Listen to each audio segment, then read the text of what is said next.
Welcome back everybody. Today we're going to be talking about the Forbidden Workshop and Ikit Claws campaign.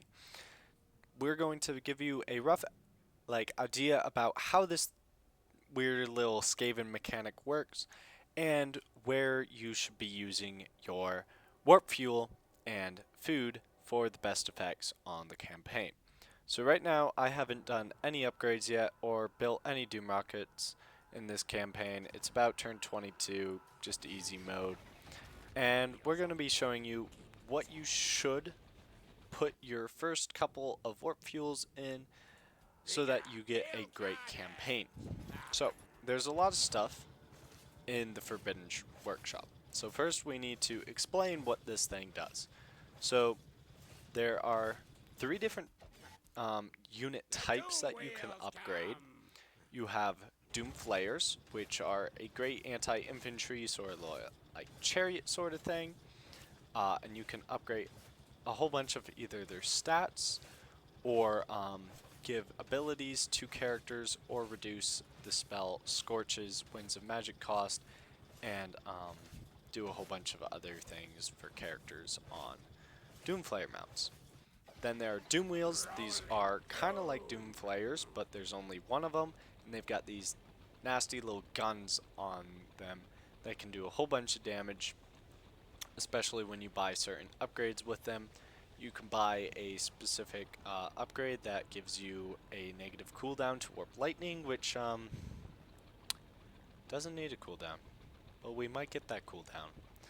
And then you have weapons teams. These are all your nasty damage dealing infantry sort of things like rattling guns, Giselles, warp fire throwers, warp grinders, poison wind mortars, and globadiers/bombardiers. So you can upgrade units using about 3 warp fuel and 3 food for every upgrade. Sometimes the food is more, but it stays at a constant 3 warp fuel that you need to spend.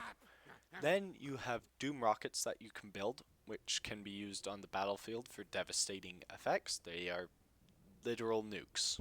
They will delete units. Literally. Um, there are 2 upgrades that I'm going to be talking about um, what you should get in here, and these will all cost just 2 warp fuel and 5 food each. So, the first upgrade that I always get is Rattling Guns, onboard waste compactor. This gives you basically unlimited ammunition for Rattling Guns, which is insane because, yeah, unlimited ammo is great. So, I get that one first. Generally, you start with 1 unit of Rattling Guns, and that unless drum will mean that you can deal just infinite damage with them if you need to. Then what I do is go to my Doom Rockets and I do a Toxic Waste Salvage. This gives you a 100% chance to recover warp fuel after using a Doom Rocket in battle. Basically, you'll get 1 warp fuel back every time you build or use a Doom Rocket, which means you'll build more Doom Rockets over time. That's a really great one. Next one I do is Refined Warpstone. You get a 25% chance to build an extra Doom Rocket in the Forbidden Workshop. So 25% chance that you just get 4 free warp fuel. So I'll do that one too. Then, after the campaign goes on for a little bit, you'll be about tier 2, that's where I am right now, and we'll shift over to the Doom Wheels and get Warp Spark plugs. This gives you that negative 10% Warp Lightning cooldown. You'll be casting a lot faster and doing a whole bunch of snazzy shenanigans with that. I generally don't put my guys on Doom Wheel mounts. I keep them on Doom Flayer mounts because of this specific upgrade. Well, actually, 2 specific upgrades. Warp Flares is the first one. Basically, it lets you use Warp Lightning every 19 seconds in melee combat, and it just triggers for you, so you don't have to be worrying oh, I'm going to trigger that now, I'm going to trigger that now. So that's really great. Generally, I'll do that. And then Micro Reactors gives you a one-time use of getting some power recharge and reserves per second back when you go into melee. So you pop into melee for 44 seconds, you'll drop down all these warpstone detonations, and you'll get the Overlord ability proctored, so you get a whole bunch of magic to cast Warp Lightning, which will be even faster to cast. Now you've got about 5 warp fuel left, and you can do kind of whatever you want. I'm going to pop back into the weapons teams, because why not? And what I do is Rot Spice number 5 for Poison Wind Mortars. Right now in my campaign, I don't have the ability for Poison Wind Mortars, just for Globadiers, but when I get to tier 4, you'll be able to recruit mortars, which are really, really great damage dealing weapon teams, and having this Pestilent Wind ammunition, which causes damage over time and reduced leadership, is going to absolutely hammer enemy units. Then what I would do after this is possibly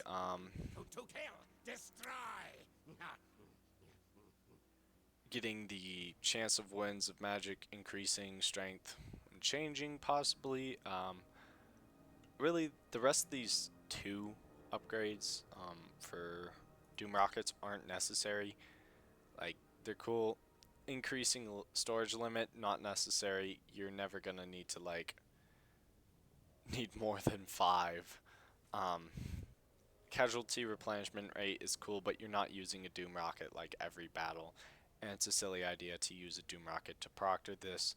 And Skaven casualty replenishment rate is good enough as it is. And then additional damage over time. You don't need this because a Doom Rocket will annihilate whatever unit you hit with it. So additional damage is damaging nothing in my mind. So I never get chemical warp heads unless I have nowhere else to put this warp fuel to. So what I would recommend is Rattling Coolant when you get some more warp fuel. I can't do it right now, but it gives you reload reduction time to your Rattling guns, which means you are firing even faster, dealing even more damage. And then when you can get that missile strength up with crafted bullets. Craven rounds is a good idea for Warlock Jezzails. The Warp Grinders I don't use all the time, but they can be kind of scary when you actually put all of these traits on them. You'll give them regeneration and expendable. In my mind, they should be an expendable unit. They're pretty trash. They'll probably always be losing combat because of their awful melee defense. But with this Star Metal Talons, they will get a plus 30 melee attack, meaning they're actually going to be doing damage in melee. And then Witness Me will give them some damage resistance to hold after their hit points are less than 50%. Globadiers, bonus versus large ammunition, not something you need. Abomination's Kiss is good. Missile damage going up is great. And then Mist of Morskit. Don't know if I... Morskrit? Causes fear and gives you some melee options with your Globadiers, which if we go and look at our Globadiers, or Bombardiers, they don't have incredible stats, but they do have a fair amount of melee weapon strength, so they have the ability, and they do have some armor, so they have the ability to kill some like light units when they run out of ammo, if they run out of ammo, and just in case something gets to them, they'll be able to hopefully cut it apart or scare it away. The Poison Wind mortars, get all of them when you can. It's not a big need to get them all. The Iris of Chaos of the Moon is great.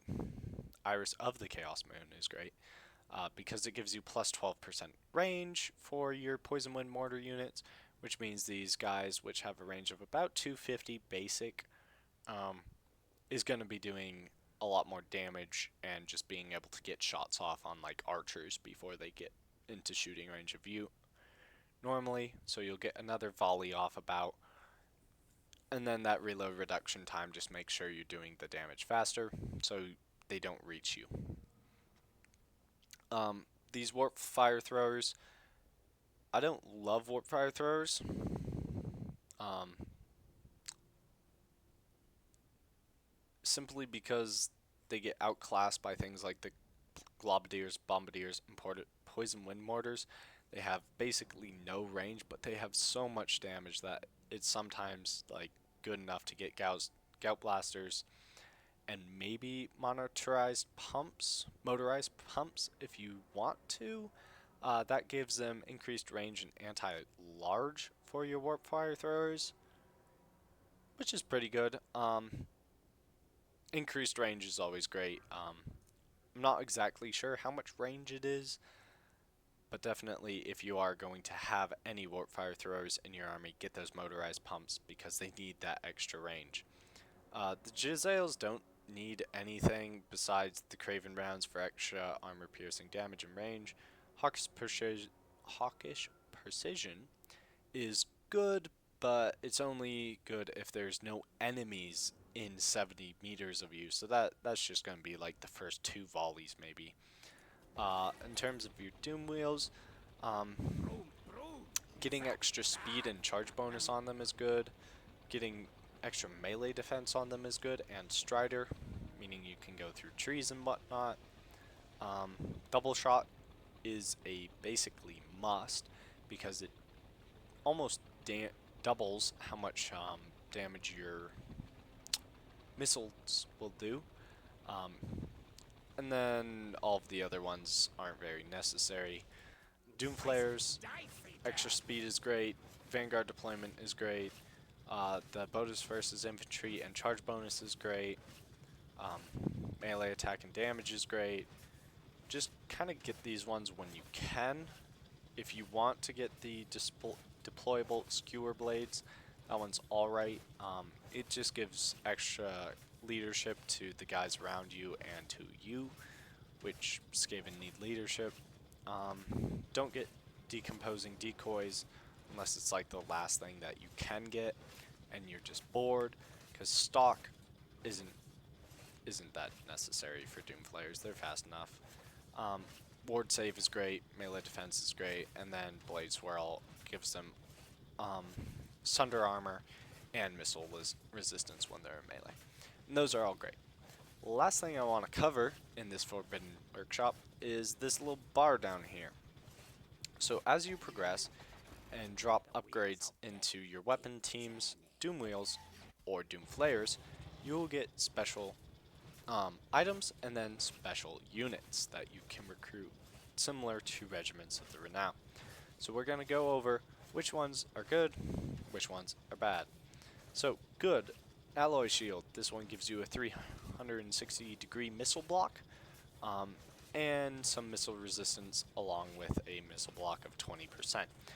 So if you want to put that on a spellcaster, they're going to be taking a lot less missile damage. If he's on a Doom Player, then he'll be doing great because he can get out of the way of melee units. He's not going to be taking a ton of damage from getting shot, and he'll be able to spend all of his casting stuff. And with these micro reactors, he can get into melee if he needs to and get some extra wins of magic. Next one is the retractable fist blade. I'd say this is mid. Gives you 55% or 55 armor piercing damage and some poison attacks. Chances are your unit already has poison attacks if you're going to put this on him, unless he's a warlord. It's alright on a warlord, it's just not anything crazy game changing. Mechanical arm gives armor sundering attacks and then +6 melee attack and melee defense. That's great. The armor sundering attacks is really good if you're fighting something that has armor. Again, armor sundering is for 10 seconds, negative 30 armor, so you can reduce their armor by generally 30% if you're fighting something like Empire or whatnot, and just need to get your base weapon damage across with something like slingers. Next one is power armor. Power armor is interesting. because um, it gives negative 12 melee attack. Right, and that negative 12 melee attack is going to be problematic to most of your characters. You don't have a lot of melee attack to sacrifice. However, it does give you a 15% ward save, which means if you want to put this on one of your casters, then you might actually have some viable use for it. Because the plus 15% ward save is going to make sure that he isn't getting shot, killed, etc. And he isn't going to be in melee all the time unless he's trying to pop these abilities, which don't really care about how much melee attack he has, so you should be fine. Also, you could probably find some sort of weapon to counteract this negative 12 melee attack, or at least reduce it, and you get that plus 25% weapon strength, which is insane. Finally, we get to our unit called the Black Hole Flayers. These are basically dripped out Doom Flayers that have Brass Orb ability, which you can see from Ikit Claw. These guys are really good. Definitely put them in something like Ikit's army. Having just more Brass Orbs on the field is crazy. Good to deal with archers and whatnot. Really fast, good armor, lots of bonus versus infantry. Let's jump over to the Doom Wheels. First one is a warp field generator. This is garbage. Most of the artifacts that you can, or talismans that you can put on your units are just better. This one gives you a 15% physical resistance and 450 points of barrier hit points, along with a 15% spell resistance, which spell resistance isn't great. So if you tie this missile resistance in with this first armor that you get, you're going to get about 30% missile resistance and 450 points of barrier, which is okay, but it's not too impressive. The Thang Zapper gives you contaminating attacks and lets you cause tear. This is a very good weapon.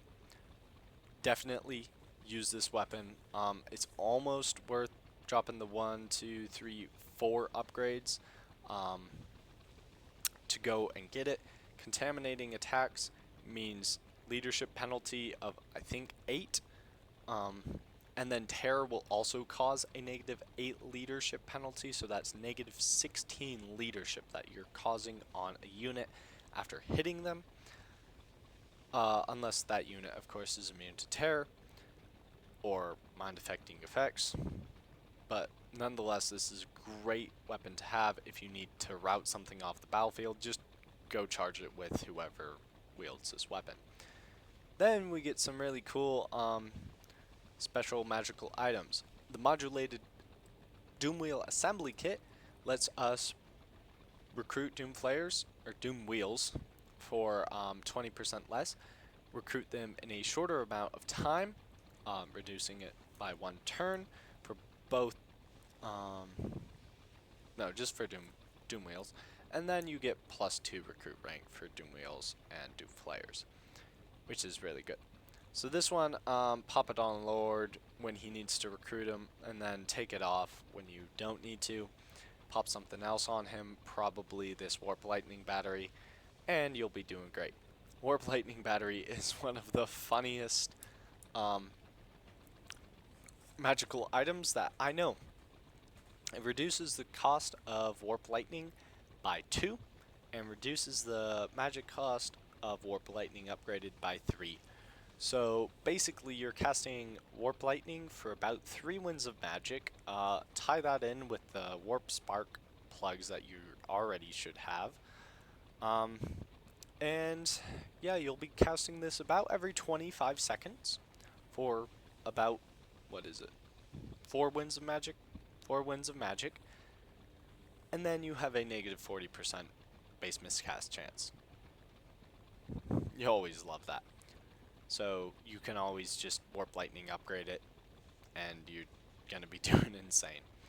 Warp Fire Wheel is the Doom Wheel that is special when you unlock all of the upgrades, or at least the considerable amount.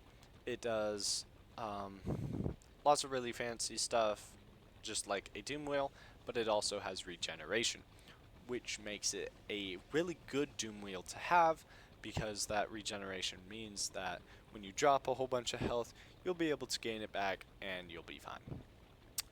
Weapon steams. These ones are pretty cool. First one is incendiary. Incendiary. I can't speak this word. Um, Fire rounds. Yeah. Fire rounds, flaming attacks, plus 12% missile strength to an assigned unit. Which means you can pop this on your Rattling guns or your Jezzails or whatever you want, and they'll get flaming attacks and plus 12% missile strength. Most of these upgrades can also give them another like 12 to 15% uh, missile strength. So you'll be able to just be doing loads and loads of damage with whoever has this. And then if you want to shoot something like trolls, no biggie, because you got flaming attacks now. Next one that you get is a sniper's cape, which is another banner. Gives plus 12% missile strength, 10% missile resistance, and stock. Great for Jezzails. That stock is really cool. That way you can sneak around, hide, shoot. If you have the Gahil fursuits, though, it does give them stock already, so you could use this on something else like your Warfire throws. That way they get into range to shoot. They'll be doing extra damage, and they have a solid missile resistance that can make sure that they don't just get shot back to death. Then you get the Doom Bringers, which are Warpfire throwers, and they are unbreakable. Unbreakable Warpfire throwers are probably the scariest thing I've ever seen, because they will stand there until they die. They have decent armor, they have alright hit points, and they will burn you to death. They also have a charge defense versus large if that wasn't good enough. Eye takers, they are pretty cool. They get Hawkish Precision for freezies. They can hide in forest just like normal Jezzails. And they blind people. So when you shoot something and get a successful hit on it, you deal a negative 24 melee defense and melee attack and negative 30 accuracy to that target. So they're basically screwed in melee, right? So if we look at something, let's say we are fighting corn and we are fighting some bloodletters, that 34 melee attack, which is going to be doing tons and tons of damage, is going to drop to a 10. And that melee defense is going to drop to a 2. They're going to get wrecked. Then you can also shoot lords really well with that. They'll be taking those penalties, which is always great because then you can just charge in with your chieftains or warlords and wreck them without that chance of getting absolutely hammered back. The death dealers are Rattling guns that kind of forget what they're really good at. Let me pull up the difference in these two units. So we have general Rattling guns, and we have these better Rattling guns. Oh, more damage. A lot more damage. So the Death Dealers looks like it's just an extra about 100 damage. So you'll be absolutely wrecking units. It says that they are anti-infantry. I don't think that's an actual thing that they get. I don't think they have a statistic for anti-infantry, but they are better at shooting infantry rather than cavalry and whatnot. So that's basically it. Forbidden Workshop gives you a whole bunch of fancy smancy little upgrades that you can drop on the battlefield and help out your units or spellcasters, mounted units throughout the game.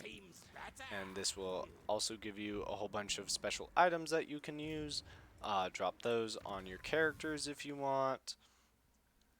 Make sure that they can tank a little bit more or do a little bit more, and make sure your weapons teams can do a little bit more too. That's it for this one. I hope you found this video fun and informational, and hopefully now you can drop into an Ikit Claw campaign. They're so much fun. You get to be a mad little scientist and kill everyone around you.